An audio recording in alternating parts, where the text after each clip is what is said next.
members is based on guilt by association, who you know, where you live, what colors you wear, and the most obvious one to us is your skin color.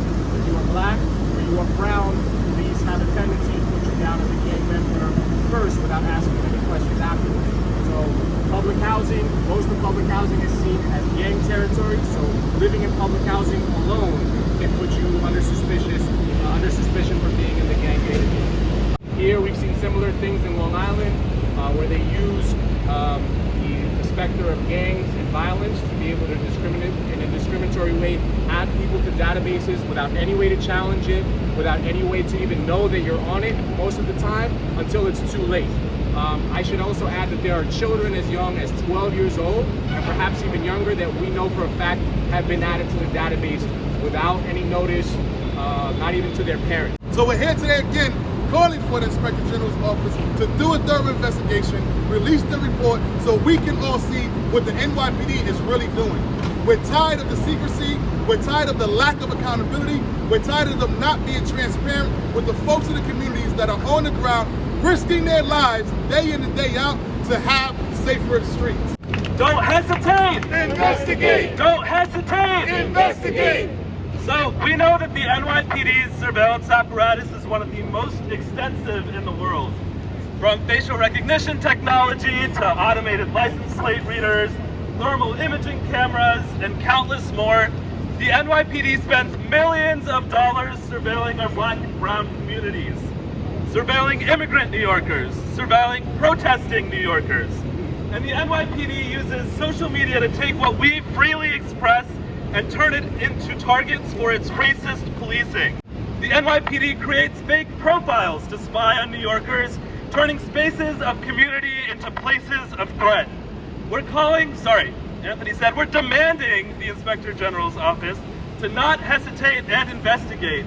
It's past time for the NYPD to be held accountable, for this database to be erased. And it's not lost on us that this is a pattern of labeling black and brown people as security threats in the city. The same forms of surveillance have historically and continue to impact our Muslim communities here in New York City.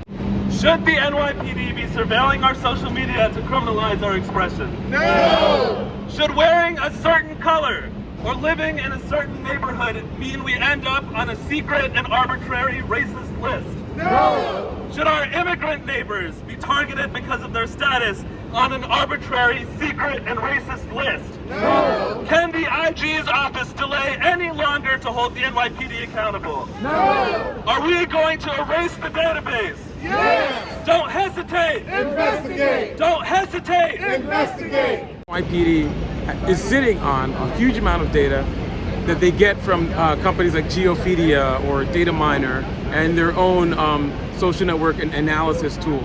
But we know that they're using that information and gathering that information, and it is, they're kind of like, it is a currency because it controls freedom.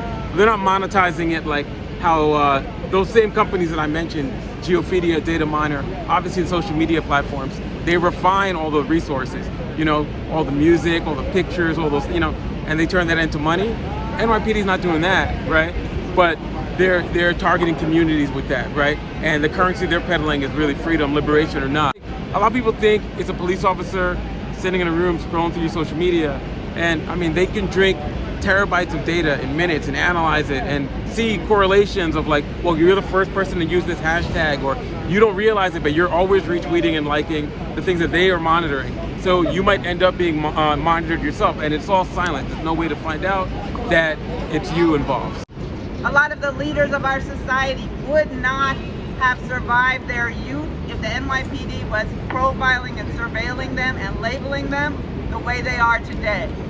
We need this investigation. Investigations in LA, in California, in Chicago have shown systematic abuse of gang databases. We need it.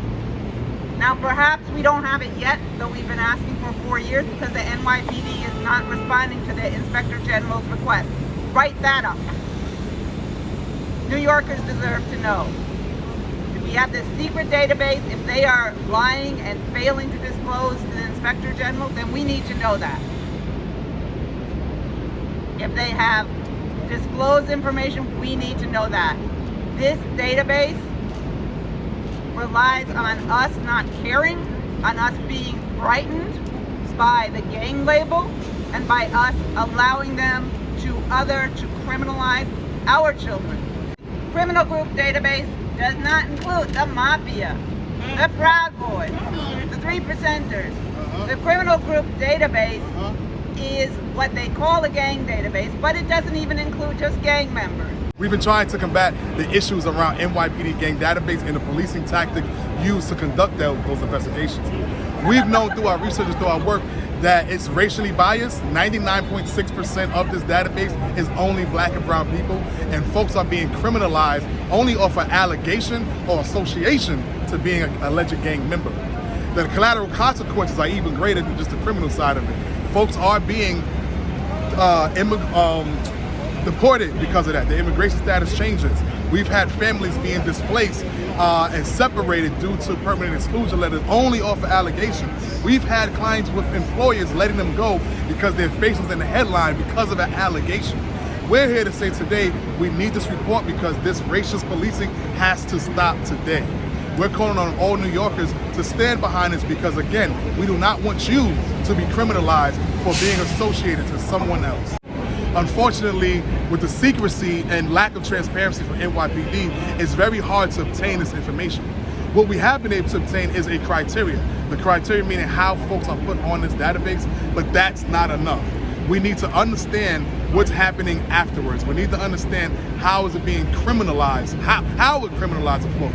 So getting this report will help us understand how it works, how it operates, and give us information on how to dismantle it. Don't post anything on your social media that you cannot live with the rest of your life. The reason why I say that can be an environment, a variety of things. But if you know you cannot live with that post for the rest of your life, don't post it. But unfortunately, again, we have law enforcement criminalizing people. So you're not stopping gang violence from happening, as we see even today.